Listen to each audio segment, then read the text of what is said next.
There's an ancient proverb that goes, the journey of 1,000 miles begins with one step. Well, we're taking our first steps on to San Antonio, and we're tagging along with some Seek goers. I'm hoping to hear their stories and their insights along the way to the conference. Hopefully get to know some of them. Shouldn't be that hard, it's only a 16-hour ride. See what they got to say. And what I'm looking forward to really is just the opportunity to meet other people. You have thousands of other Catholics from across the country, coming further from their hometown compared to us, a 13-hour bus ride. We've got guys coming from about 36 hours away, and I think that's just an incredible thing to witness, how much we care about this conference, to show God, hey, we're here for you, we're here to learn more about you, get closer to you. And I think that's just really the big thing about me wanting to go to Seek. I've been really excited to go to Seek 2017 since my last Seek in 2015. That was an amazing experience where I was able to really see how many people are still in love with Christ from moving into college. This Seek is kind of some answers for more questions about the faith, okay, how do we know Jesus is real? What's the evidence for that?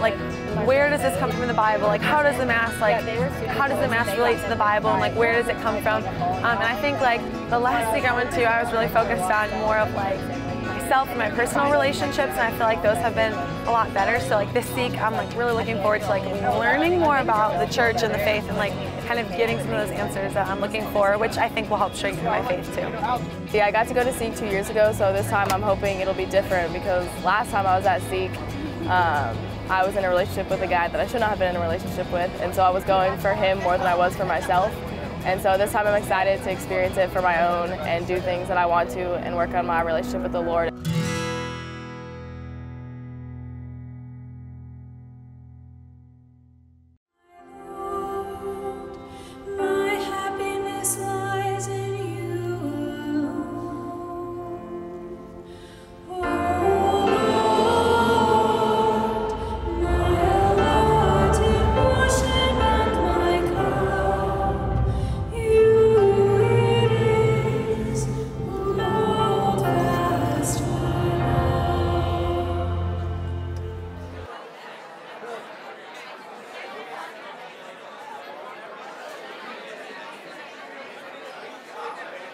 We are here at Seek 2017. We're going to get some perspective on the first day of events from some of the youth, see what the haps are, and everything like that. As you can see, they just got out of Mass, and they're rip-roaring ready to go for some talks, and should be a very good first day.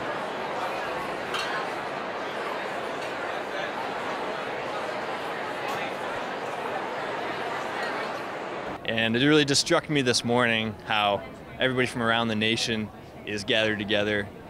It's like training as warriors to go back out in the spiritual battleground. So it's been a lot of energy in that realm, and super exciting and encouraging.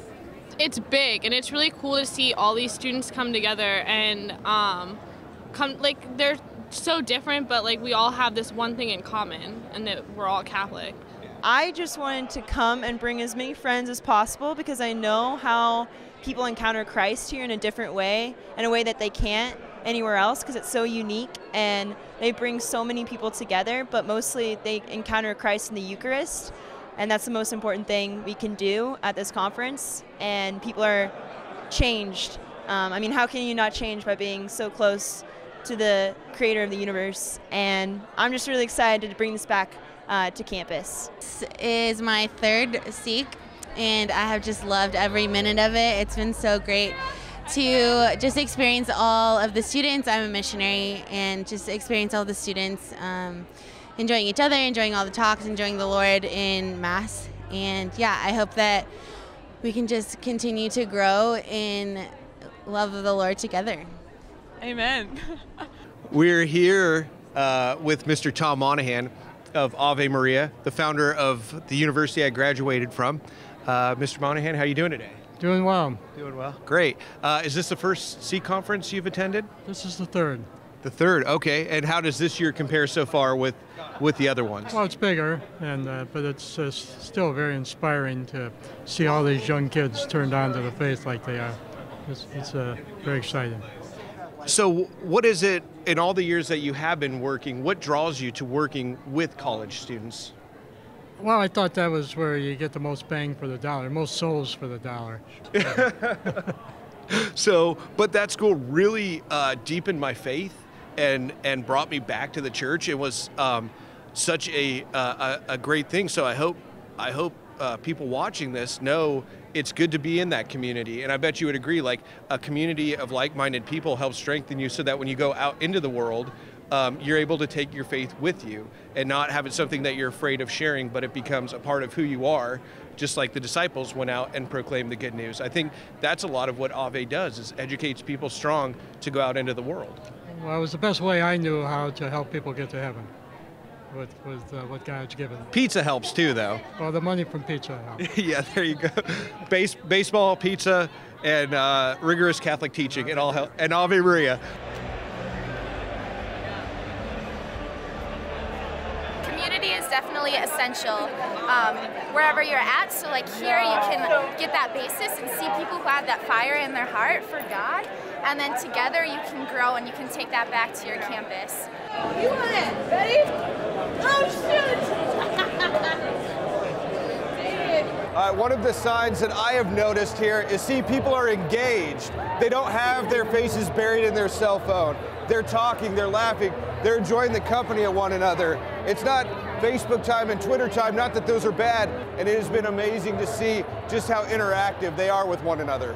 Hi, my name is Gina Koshut, and I'm a 7th year missionary with Focus. And I helped organize our project called Awaken. It's part of a beauty initiative within Focus, and it's our way of looking to see how we can communicate God through beauty and seeing beauty as a window to the divine. And so we organized a project for poetry, for visual arts, and then also for musicians. And so the part that we're just behind us now is the visual artists portion. And so we had different missionaries and students submit work on the theme, Awakened in the Mystery of Christ, so what awakens their soul to Christ and to that mystery. So we had it displayed. We also had poetry on that same theme, and it was really cool to see people interact with beauty in order to engage in God, our Creator.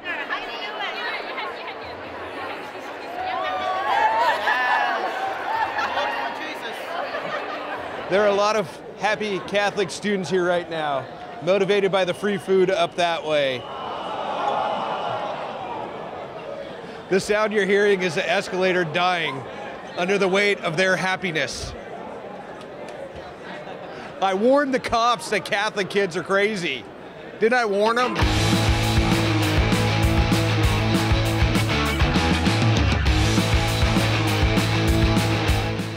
And I don't know if you know what like true joy from Jesus Christ looks like, but this is it right here.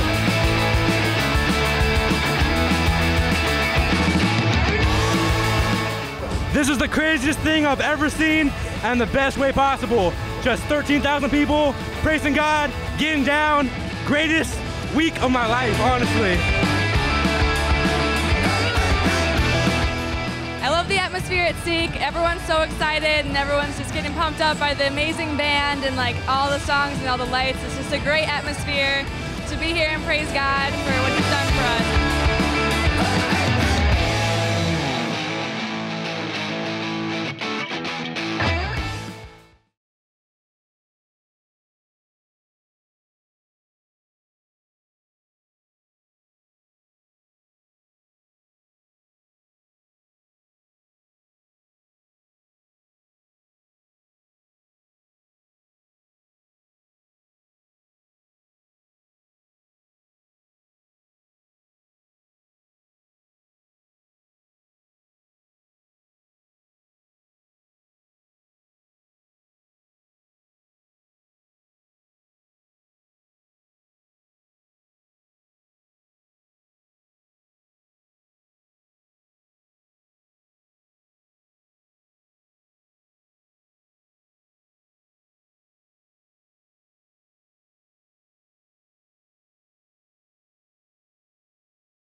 All right, we're here on the second day of the Seek Conference 2017 here in San Antonio. What we're seeing is a lot of energy from college-age Catholics.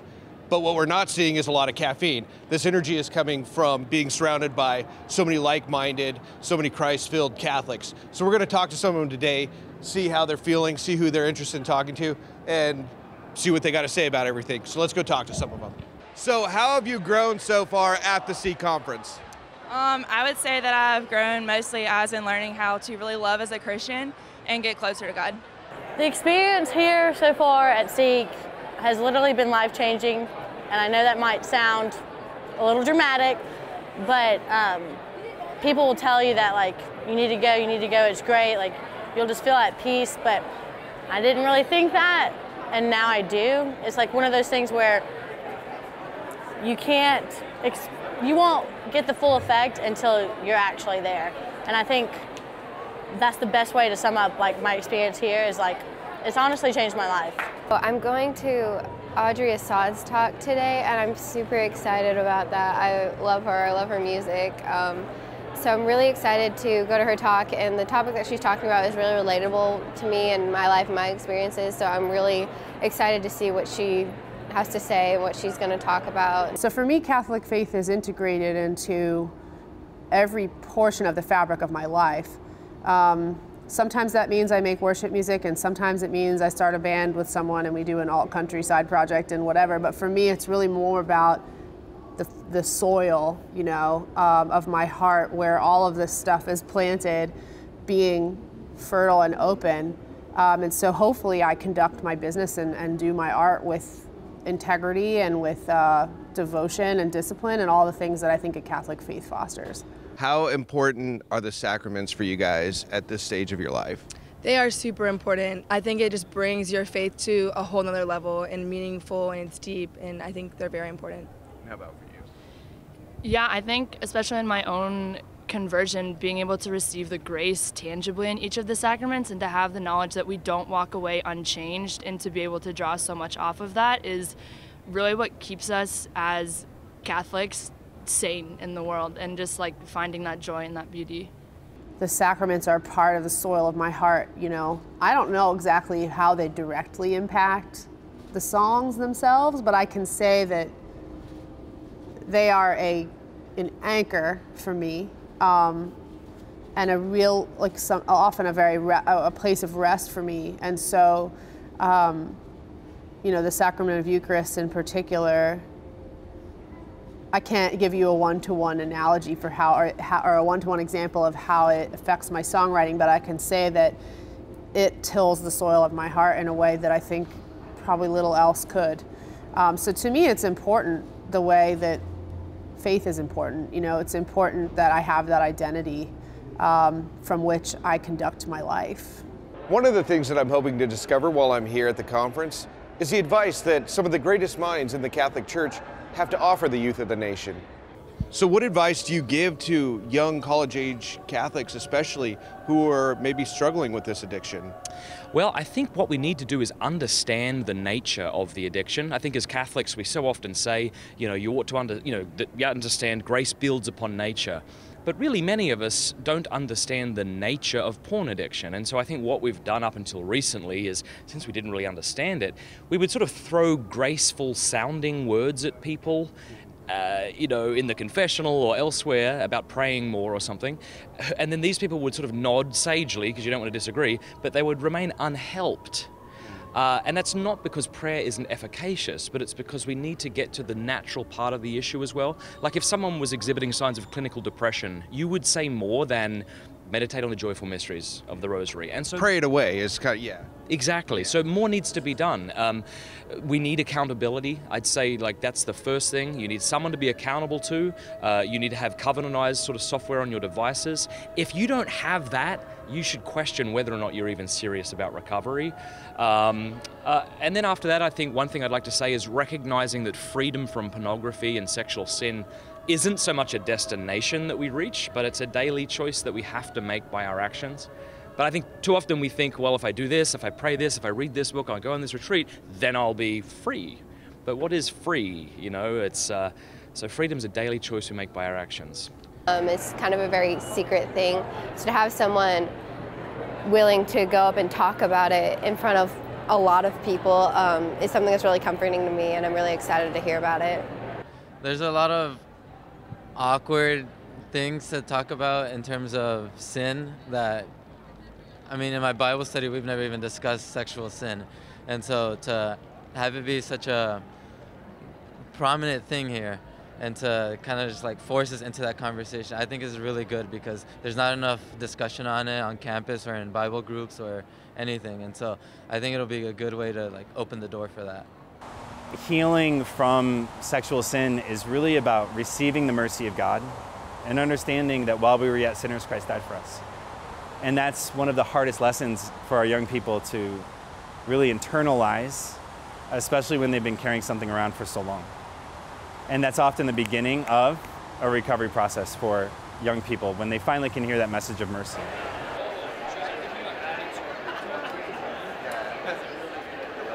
Oh shoot, are you guys okay? Oh, we got it. All right, we'll walk. Okay, here, we'll walk and talk. How's the conference going so far? Amazing. And you guys are going to what right now? There's adoration and confession tonight, and you're itching to get to confession pretty quick. Yeah. Look at her. Do you have a bracelet? I do. I'm getting stopped. Look at him run to confession.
Well, that brings us to the conclusion of Seek Conference 2017 here in San Antonio. As you can see, the students are all packed up, ready to go back to their campuses. I think from what I gather talking to students and what I've seen myself, a lot of them have grown in their faith during this time. It's really inspiring. I hope and pray that through the intercession of Our Lady and Mother Angelica, these students continue to grow and to spread the gospel on their campuses and throughout the rest of their lives.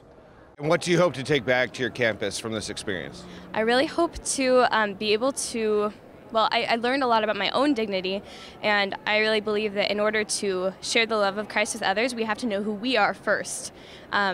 because then I'd just be a hypocrite if I was telling everyone, you're beautiful and you're loved, and then I'm over here like, I have so many insecurities and I don't really believe it about myself. So that was something I really worked on this weekend, and I shared with Jesus in Eucharistic adoration.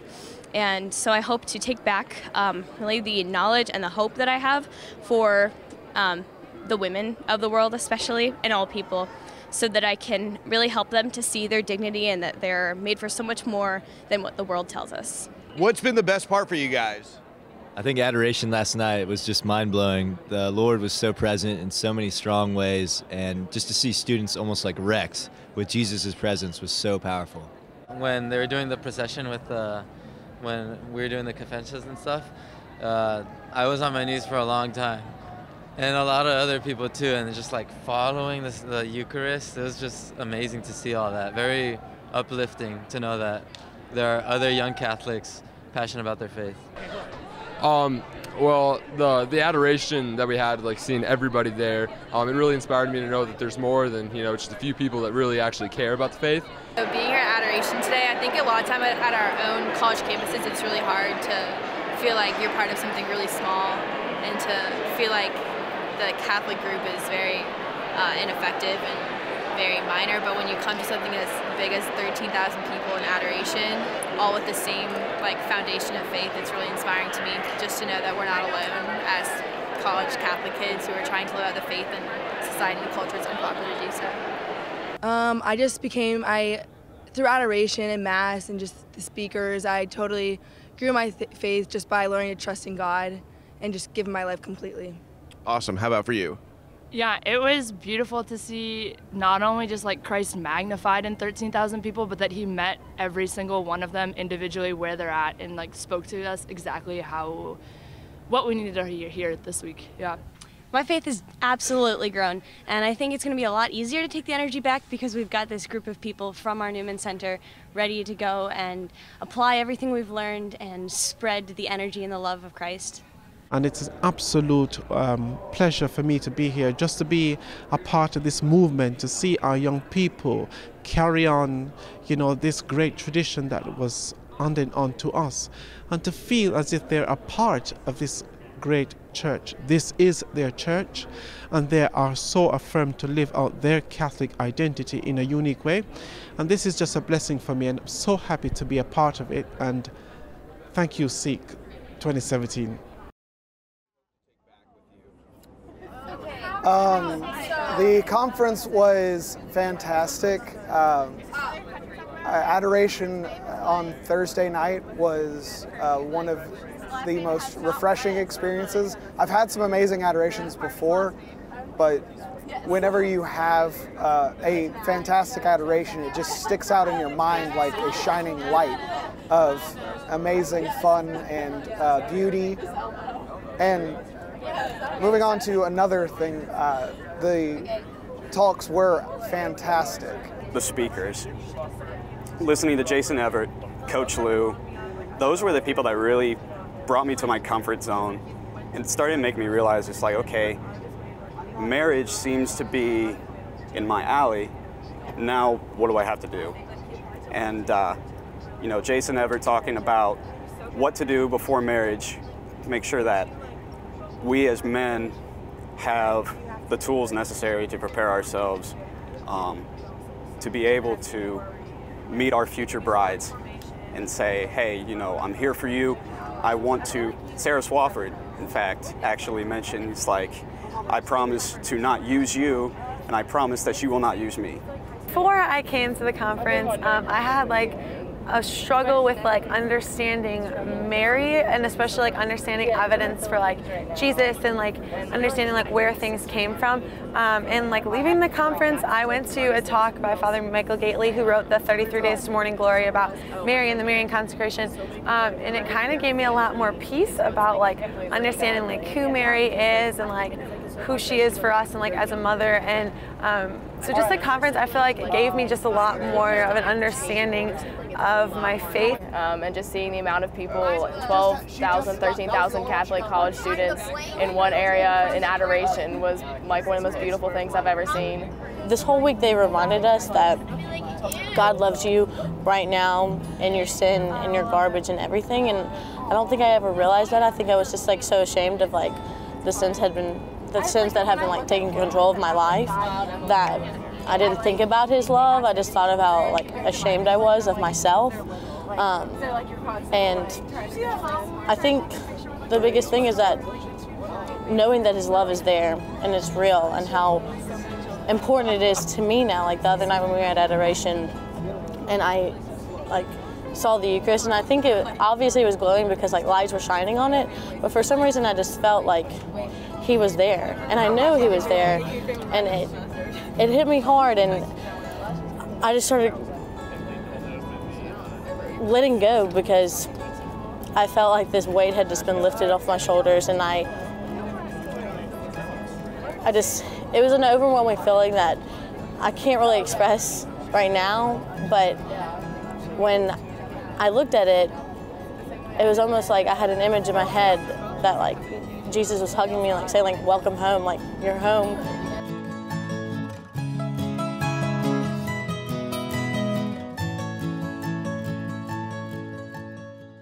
The main hall is, place is confusing. So I feel as though everybody's congregating the opposite way. Let's do what let's just go look since we walked all this way. Graham's mythology, I remember reading about Jason going into the labyrinth. They must have been here at this convention center when that myth was written, because this place is absolutely huge and absolutely perplexingly confusing. I think at this conference, I've lost weight. This might be due to the fact I'm on my second pair of shoes.